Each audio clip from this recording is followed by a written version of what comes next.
Good morning, good morning, good morning. It's me, Kenny Polcari. I am your host of the party, and today is Friday, January 14th. And what's happening? Finally, earnings season is upon us. Maybe now we can turn the conversation away from the macro down to the micro. But let's talk about it. What is it? What are the things you need to know that at least happened yesterday? The NASDAQ got absolutely clobbered, right? The Ppi Report came out also at 40-year highs, mimicking the CPI. The Fed is preparing to shock investors. Well, let's talk about that. Lael Brainerd sweeps the Senate panel off their feet on her way to being voted on as the next vice chair of the Fed. And the majority now of Fed presidents are supporting these much more aggressive Fed moves on monetary policy. And earnings are out. BlackRock, JP Morgan, and Wells Fargo all beating on the bottom line. And what are we having for dinner tonight? We're going to have the linguine with artichokes and pancetta. It's a delicious dish to make. It's simple, but it's so simple and great. So who let the dogs out, right? Boom, NASDAQ gets punched in the face. Tech stocks crumble under the pressure of rising interest rates and the threat of even higher rates in the not-so-distant future. The tech ETF XLK fell 2.6%. NASDAQ lost 380 points or 2.5%.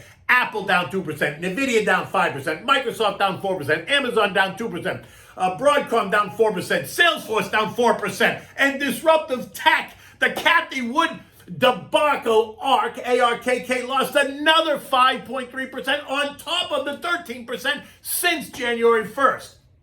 That's a whole nother story that isn't getting a lot of attention, is the wave of coming earnings in the sector. Income growth for the large cap tech sector is expected to be below the growth rate of the broader S&P, with S&P growth coming in at supposedly better than 20%, yet the tech sector is expected to grow at only 15%. Investors are beginning to look elsewhere for growth in their portfolios. And if you toss in the certainty of higher rates, the sector was primed for a repricing. And why is that catching anybody off guard? That's confusing. How long have we been having this conversation about interest rates and growth stocks?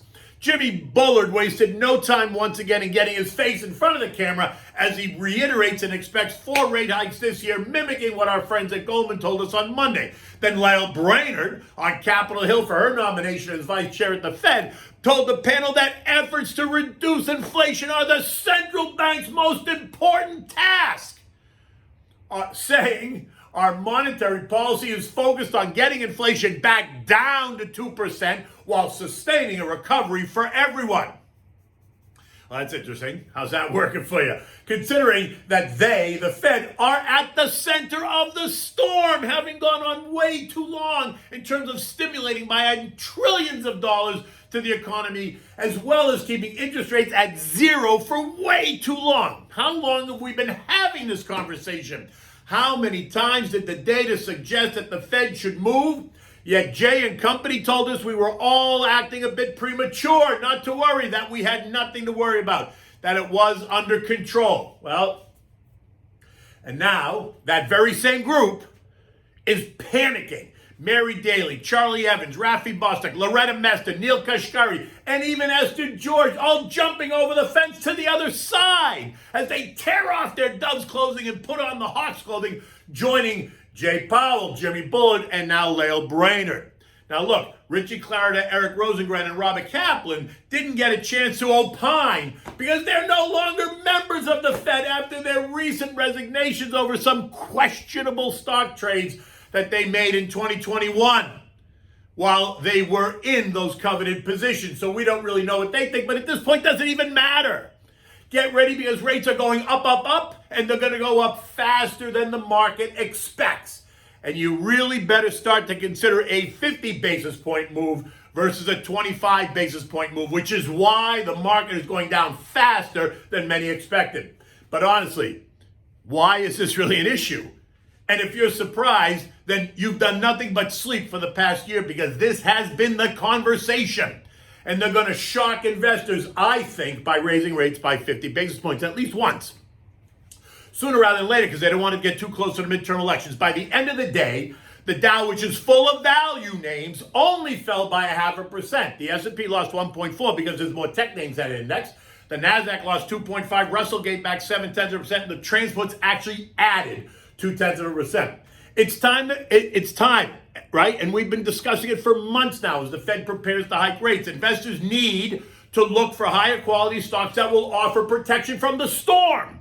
And again, I say go big and boring because those names are beautiful. Think industrials, energy, financials, utilities, and consumer staples for new money. You might also want to consider other areas of tech that offer opportunities that are not big tech, cybersecurity, payment names, and the electric vehicle space. Now, this doesn't mean, once again, that you throw out all your tech holdings. That is, unless, of course, the thesis has changed.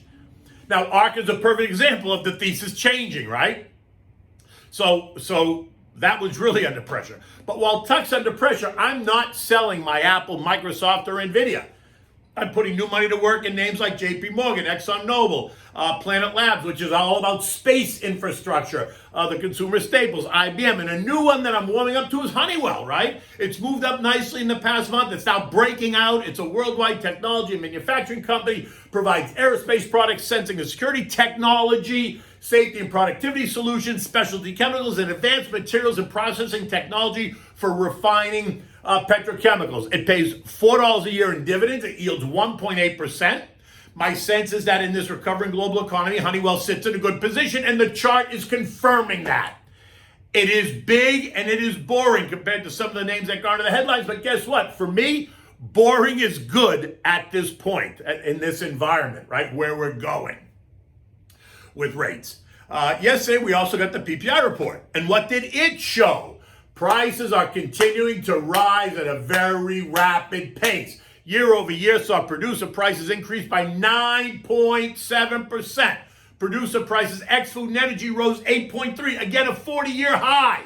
And that supports the CPI story that detailed rising prices at the checkout counter for consumers. Today's eco data is all about the consumer retail sales. Advanced retail sales are expected to be down 0.1%. Ex-autos and gas are down 0.2%. And if so, what does this now say about the health of the consumer? Something to worry about or not? Well, we'll see how the market reacts.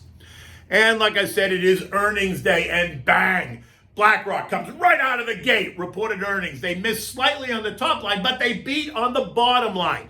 They report $10.46 a share versus the expected $10.16, a 3% better than expected. Assets under management now exceed $10 trillion. They're raising their quarterly dividend by 18% to $4.88 a share, or nearly $20 a share annually, which gives them a 2% yield, nearly a 2% yield. Next up, JP Morgan. Expectations for them to announce $3 a share. Sit tight. Watch the top line revenues. Watch sales and tradings. Watch net interest margins. And bang! They report $3.33 a share, an 11% increase over the expectation. Once again, Jamie Dimon does not disappoint. The stock is quoted up $2 in the pre-market trading. Wells Fargo just announced they were looking for 138. They reported 138. They were looking for 113, right? The stock is quoted up 2% in the pre-market, but remember what I said earlier in the week. Do not be surprised if you see the early excitement turn into a sell the news event, since many of these names were bought up in the prior 3 months, and you might get the trader types hit the sell button just to ring the cash register and lock in some gains. Now, while the Fed and interest rates will always be simmering, we've moved those to the back burner as earnings are now front and center, and by all accounts, the season is getting off to a good start. But it is early in the game, so just hold on because it could still continue to be volatile. U.S. futures are down. Dow futures minus 50 points. S&P's down 4. NASDAQ down 27. The Russell's down 6, right, as the morning gets started. The 10-year Treasury is yielding 1.73%, which is up 3 basis points over last night's close.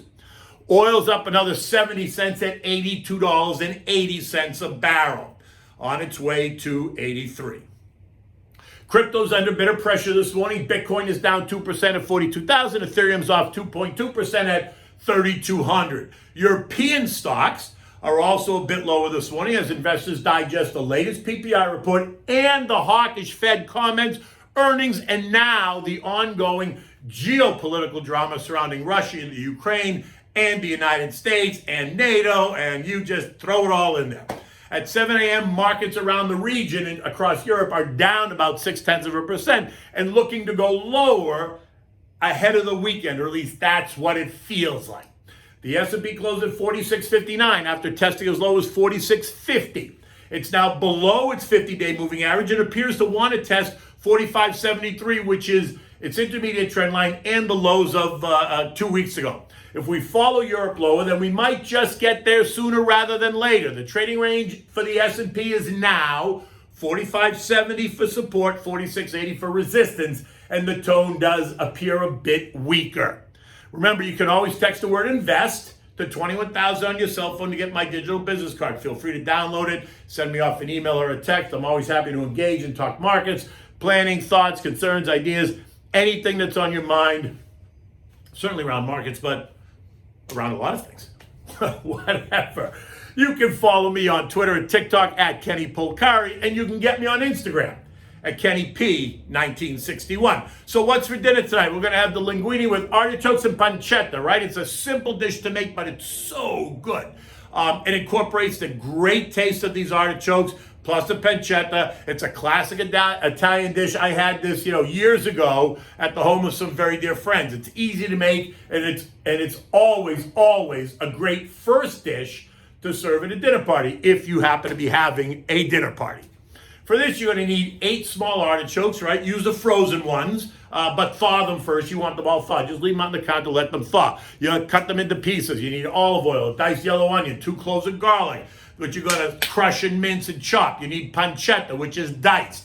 Dry white wine. I use Pinot Grigio Santa Margherita. You need salt and pepper. You need chopped fresh parsley. You need a pound of linguine and a splash of fresh lemon juice, and then naturally plenty of grated Parmigiana cheese. So you're going to bring a pot of salted water to a rolling boil, put it on the back burner so it's there ready when you need it. In a big saute pan, heat the oil and add the onion and pancetta. Cook over medium heat until the onion is soft. The pancetta is cooked maybe 10 minutes. Now throw in the garlic, cook for another minute or 2. Now take the artichokes that you've cut up, put the artichokes in, put some white wine, maybe half a cup of white wine, squeeze a fresh lemon juice, bring that to a boil. Reduce the heat to low and cook until the artichokes are tender. Maybe that's 10 minutes, right? If you need to add a little bit more juice to the pan, you can add chicken stock if you don't want to add more wine, but either or is fine because you need to have some liquid in there, right? Season it with salt and pepper, toss in the chopped parsley, mix it well. Now put the linguine in the pot of rolling the boiling pot and cook it for 8 minutes or so until it's al dente, right? You want to drain it, always reserving a mug full of the pasta water. Take the linguine, put it in the big saute pan and mix well, keeping the heat on low. If the pasta absorbs the liquid, which it most likely will, you're going to add in some of the reserved water just to re-moisten it. Again, don't make it soupy. Take a handful of grated cheese, toss that in there, mix that as well. Serve this immediately in warm bowls. Always having extra cheese on the table for your guests. And again, what are you going to serve it with? I serve it with the chilled Pinot Grigio Santa Margherita because it's light. It goes well with this dish. It's not a heavy dish. So white wine always works better, at least in my opinion, for this dish. But if you like red, go for the red. In any event, it is Friday morning. The day is getting started. The sun is out. It's nice and sunny here in South Florida. Life is good. I'm going to go to the beach later on. I'm going to have a great weekend. You have a great weekend as well. Until I see you on Monday, take good care.